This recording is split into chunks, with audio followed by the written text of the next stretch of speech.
I'm at Search Engine Strategies in Chicago with Andy Beal. Andy, PR people struggle with measurement. And we've been told that the one thing we absolutely have to measure is engagement. How the hell do we do this?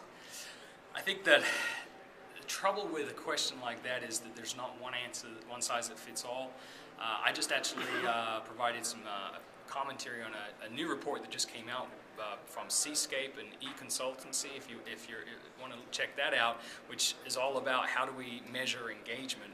I think you really need to just figure that out for yourself in terms of your company and decide what is it we're trying to improve here. Are we trying to improve sales? Are we trying to reduce customer service complaints? And try and figure out that end goal.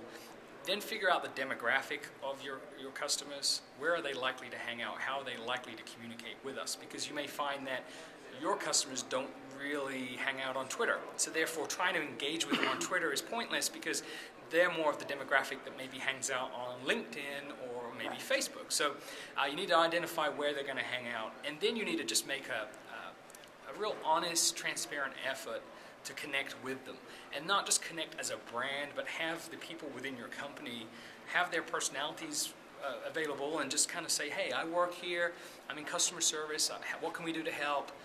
And the key thing is to not just let it be a broadcast, not just a, hey, this is the new product announcement, but when someone contacts you and says, hey, I have a problem with this, right, make sure that you respond, because there's no point having the channel for engagement if you don't actually follow through.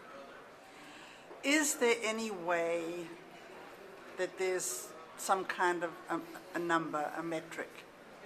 Does that work on engagement? Can you have such a thing as an engagement score? Well, sure you can. You can look at things such as how many times do we get someone that says @ to us on Twitter, right? So you can keep track of that metric. You could also keep track of how many times are our announcements on Twitter retweeted. That's a metric. If you embed your images on Flickr, where are they shared? Your videos on YouTube, who shares them? How many conversations are happening? And just measure this over time. So the key thing is to take a benchmark of all the different touch points for your business, and then measure those over time to see, okay, yes, we're increasing the number of people that comment on our videos on our YouTube channel. We're getting more comments on our blog posts.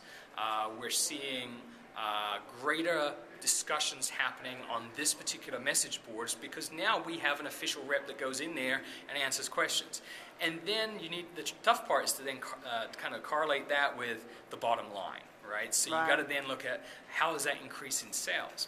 Dell does a great job with its Twitter channel because it provides special offers that are only available on Twitter. Therefore, it can directly measure revenue from its Twitter engagement. So you may look at special offers or incentives or, hey, we're having a sale over the next 2 hours. Anybody that signs up for our service or buys our product in the next 2 hours, 20% off. You only announce that on your Facebook page, you can get some kind of idea of the lift in sales that were attributed towards that. Andy Beal, thank you very much. My pleasure.